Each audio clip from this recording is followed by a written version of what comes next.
legends, today has been a long requested tier list. We're going to be doing the biggest coping fighters in the UFC. Now, respect to the fighters, as always when we do these tier lists, it's just a little bit of banter, a little bit of sports banter, and it does take a certain insane human being to want to go in there and be a cage fighter. So every single fighter has got a little bit of a delusion and coping with reality, right? Every single one. They all think that they are the best fighter in the world, and they're willing to go out there and break their limbs and separate themselves for consciousness just to test that theory. So as always, a big shout out to the fighters. But with that comes some absolute hilarity that we, the MMA fans, love to sit back and laugh at, and that's what we're going to be doing in a good-natured, fun way today, in today's video.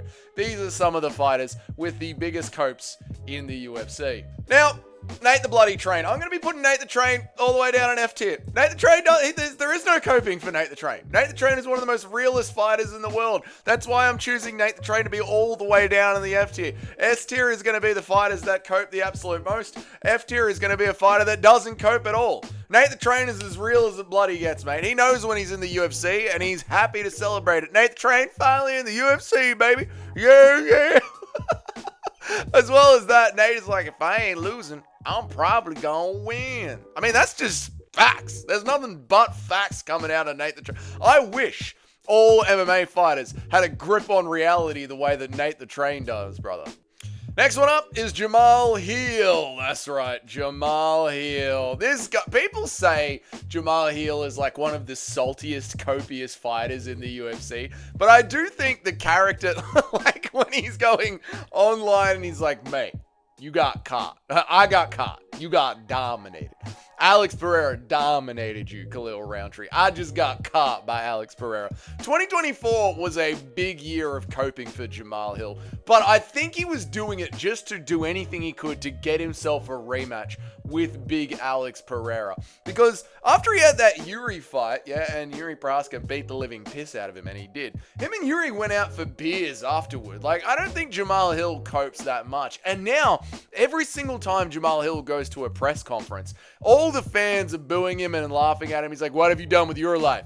What have you done with your life? Like, but he still tries to take it in a good-natured way. So the fans, I think we the fans give Jamal Hill way too much shit. I don't think he deserves the amount of shit that he gets, man. So Jamal Hill, I'm gonna move him down to D tier. I'm gonna move him down to D tier. I don't think he is that much. That can't go there. I've just noticed I've moved my microphone to get it out of the way of my screen. That can't go there because that's where chat goes during the live stream. The mic can't go here. What was I thinking? I've just looked at the outlay and gone, wait, that's where chat usually goes. Can't put the microphone there. I'm a silly duffer, I am. A bloody silly duffer. I've got to move the microphone. Right, we're back. This is why you should never fix what isn't broken. Right, moving on.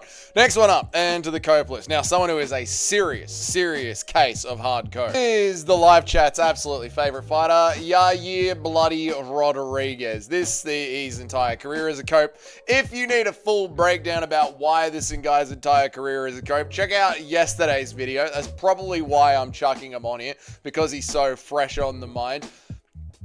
He's coping about where he is at featherweight. He is so far down the line of getting a title shot at featherweight. The bantamweight Aljamain Sterling has got a better chance. Bloody Merab has got a better chance of getting a featherweight next. Fuck it. At this point, Pantoja's got a better chance of getting a shot at the belt next. Yair, stop yapping. Stop being a criminal career ducker and pick a fight with any of the tens of the contenders that are lining up. If people are saying featherweight's a little bit dead right now, dude, featherweight is alive right now. If Merab doesn't want to do Piotr Jan next, Merab could try and move up. Featherweight is alive and kicking, and Yair, for some reason, thinks just because Dana White lives off gallons of Mexican semen, Yair is going to be the next one up for a title shot. No, brother. Sorry, mate. Levels of copium. Absolute massive levels of copium.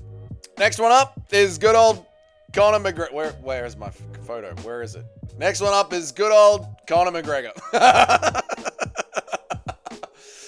Yeah, Conor has been coping ever since his leg snapped in half against Dustin Poirier. Ever since that moment. There was no tap. A doctor's stoppage. There's no... Ever since he got dragged out of there pretending that D was in his DMs, he's been coping ever since. Coping that the women that want to sleep with him actually want to sleep with him. Coping that the women that he does end up sleeping with aren't midgets. You know, coping that he's going to be the president of Ireland until he woke up and saw the newspapers and realized that he is one of the most unpopular people in all of London, Ireland. And they have a regular parliamentary democracy, and the president is more just the head in the chair. Being the president of Ireland doesn't really do a whole lot. Now Conor McGregor's coping that he is going to be on the White House card, probably because he believes that the White House is a house literally filled with cocaine. That's why they call it the White House. He believes it's some sort of weird Scarface come-to-life theme park, you know, where they take the movie set of the theme park and you can actually walk around and touch it. And Conor thinks the name White House is a house full of cocaine, and that's why he wants to fight on it.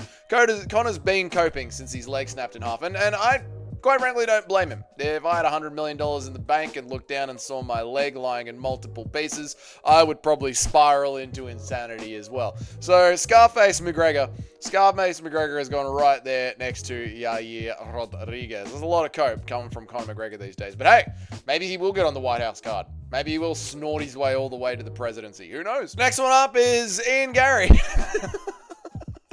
What? It's Ian Garry. It's Ian Garry in a hotel room. As people have just left the bed and he's just sitting there thinking about what he has witnessed. It's Ian Garry. Ian Garry, the way that he handled the Shavkat fight, yeah? Ian Garry is blaming Shavkat's entire year off on himself. Shavkat is like, I did that to his knee, so I should be next in line for the title. Ian Garry thinks because he's fighting people lower down on the rankings than him, and it doesn't matter that Sean Brady's ahead of him. We're just going to ignore Sean Brady as Ian Garry. I am absolutely livid that I wasn't considered next for the title shot. I mean, there's other contenders, Ian Garry. You're not the only one. You've recently just gotten back into the win column. He's trying to force his way into a friendship with the Fighting Nerds because we liked the Fighting Nerds. In No One Likes Ian Garry, I know what I'll do. I'll become friends with the Fighting Nerds and then everyone will like me. This was the cope that was going on in Ian Garry's mind. And now notice after the Fighting Nerds have been hanging out with Ian Garry for a couple of months, they've all lost and nobody likes them anymore.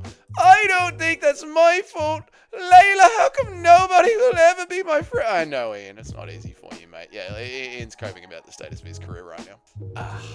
Bo Nickel. Good up. Wait, is that Joe Piper or Bo Nickel? Joe Piper? Bo Nickel. Which one's that? Doesn't matter. The Angry Redhead. I'm going to assume this one is Bo Nickel. The Angry Redhead. Oh, man. There was some... First, he has gone through many levels and evolutions of coping, has Joe Piper or Bo Nickel. Bo Nickel originally was coping with the fact that he was as good as Khamzat Chimaev, and Khamzat Chimaev's wrestling didn't mean shit, and him and Khamzat Chimaev were one day going to meet each other on pay-per-view, undefeated, and it would be a massive event. What gave him that delusion, I have no idea. I guess they really sucked him off in the wrestling practice back when he was in college. But now he's coping. Now he's got the memory of an elephant. And even though we've all turned our backs on him, he'll be back, and in greater numbers. He'll be back, and we're all going to come crawling and forgiving and wanting to get back on the Bo Nickel fan base, and he's going to remember every single one of us. Bo, I don't know what it's going to take for him to turn the fan base around. Now, crazy as shit has happened. People forget, man. People hated Alexander Volkanovski back in the day, and now Alexander Volkanovski is wildly considered as one of the most fan favorite fighters in the UFC right now. I can hear Alexander Volkanovski walking out into a short notice punch on in the car park right now. I can hear his music starting. So Bo Nickel might have a bit of a Alexander Volkanovski resurgence. People used to hate DC as well. But we're going to really need to have an attitude check, Bo. Real attitude check, mate. Stop. Colby Covington. Is he even still a fighter? Should I even have Colby on this list? Like, is Colby even still a fighter anymore? The last time he called someone out, it was Paddy Pimlich. Oh, God almighty. He thought he was Donald Trump's favorite fighter, and Donald was like, Khabib Nurmagomedov, wonderful fighter, I tell you what, American fighter. Like, there's nothing that Colby has done well and not coped about. The loss to Buckley. Oh, the loss to Leon Edwards. I broke my foot in the very first minute of the first round. As I was walking into the cage, I broke my foot. Does everyone remember the stipulations? The one time he called out someone in his weight class, and he said that Garry's wife had to get on her knees and beg. She had to beg him for the fight. And ever since then, Colby has been calling out lightweights, Paddy Pimblett, Michael Chandler, Dustin Poirier, and Nick Diaz. These are the call-outs that Colby Covington has done. I don't know what do you say? I mean, I guess he's not coping about being able to be a streamer. He has pulled off being a streamer. He has got a career as a streamer. Good for him. Someone who mumbles and bumbles their ways through all the word, through all their setup lines. I don't know. I mean, I just mumbled my way through that. So I guess those that live in glass houses should not casteth the stone. Yet here I go. You can't stream, Colby. You don't know how to speak good, like me. One up is Michael Chandler. Outreach. Michael Chandler. Michael Chandler. The Chandlers. Michael Chandler. You know what? Shit. I did this. I sort of came up with this tier list yesterday. But after hearing how hard Dana is going on about the White House card and Chandler being like, I'm going to be the one to fight Conor, I think we need to, in a shocking turn of events, I mean, he did still say, go away, leave me alone, I'm working. I mean, he did still say that he would beat Charles Oliveira 9 times out of 10 after he fought Charles the second time and lost to him brutally both times. So, you know, you're never going to get past that, Chandler. But Chandler might have just willed the Conor McGregor fight into existence in all seriousness. There is a more than 50% chance that Michael Chandler actually does end up fighting Conor McGregor. And his crazy faith and belief that he will fight Conor McGregor might not be cope at all. Can something be cope if you're planning for a 1 in 1,000 shot to actually come true and it looks like it is going to come true? I don't know, but I was going to have Chandler up here, but now I might actually have him down here with Jamal Hill. You still think you can beat Charles Oliveira twice in a row? Jamal Hill wasn't coping. He was playing around. So Chandler was still coping about the Charles Oliveira thing. So you'll go there in C tier. But you've dropped down a tier, Chandler, because of the weird playings of the MMA universe. Who would have guessed that this is where we would have ended up? Next one up, MMA's GOAT, the GOAT of MMA. No arguments. Here he comes, riding in on the GOAT. Tony Ferguson, El Kukui. Our GOAT has returned to the win column.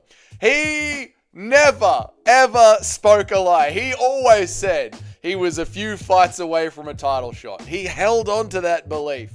Even when the GFL was crashing and burning around him. And he said, I'll start the GFL myself. I'll carry the whole promotion myself like I used to do. Tony has coped his way through a world of failure all the way up to a boxing title. Tony McGregor is the only MMA athlete to ever hold an MMA title, even though it was an interim, and a boxing title, even though it's a completely made up title. I think that stat is true. Doesn't matter. It's good enough. Tony has coped his way. The GOAT of MMA. Why isn't this working? Why can't things move? The GOAT of MMA has coped his way to success, and I absolutely love to see it. Yes, Tony. And yes, that is Tony Ferguson riding a GOAT. And of course, we have to just, for old time's sake, I know he's retired, but we've got to, for old time's sake, we've got to have Anthony Smith on a cope tier list. How can you talk about some of the MMA fighters with the most cope? And he's just retired, and I feel like we all miss Anthony Smith, and we still want him in our memes. 5 years ago, that was a winnable fight. He had a mental breakdown during a cage fight. You're attacking my family. You know, Glover Teixeira is beating the teeth out of him. And Glover's like, why don't you just just tap? And Anthony's like, it is what it is, brother. I'm winning this fight somehow. Anthony Lionheart Smith, I don't think he knew that Jon Jones threw the illegal knee. And when Anthony decided to keep fighting, everyone talked about what a warrior and how great he was. And he believed that reality of him being a great warrior, no matter how badly he is in this position on his hands and knees with blood pouring out of his face, just being an absolute heavy bag being worked on the ground. And he still goes down in history as just the Lionheart. The Lionheart that wades in with his arms in the air and then does a podcast coping about it. Just completely ghosted Michael Bisping on their podcast. Completely ghosted Michael Bisping and then went, I'm just a bad friend. It is what it is. What world do you live in, Anthony? I want to live in Anthony Smith's mentality where you can just do things and say the opposite. I love it. I love it. I love it. And now the fighter with S-tier copage. The one that is coping the most right now about their current predicament. And it is so good to see them finally suffering the consequences of their own choices. And that is none other than Jon Jones. Isn't it great? Jon Jones has been messaging Dana White, begging him to let him onto the White House card. And Dana White is pissing himself laughing, talking about how unreliable Jon Jones is. Jon Jones is doing media. I don't know if anyone caught. If you weren't on my live stream, you didn't catch this. But Ariel Helwani exposed Jon Jones. Jon Jones was giving Q&As on the red carpet. And it was Q&As with his own media manager. Ariel Helwani recognized the voice of the person asking the questions. So Jon Jones has been putting out his own Q&As that seem like they're just from random media members. They're not. No one cares about your career anymore, Jon Jones. You have to interview yourself for your message to get out there. Talking about how he still believes and still has faith. He is quite literally coping with the idea that Dana White is going to allow him onto the White House card after he ducked Tom Aspinall.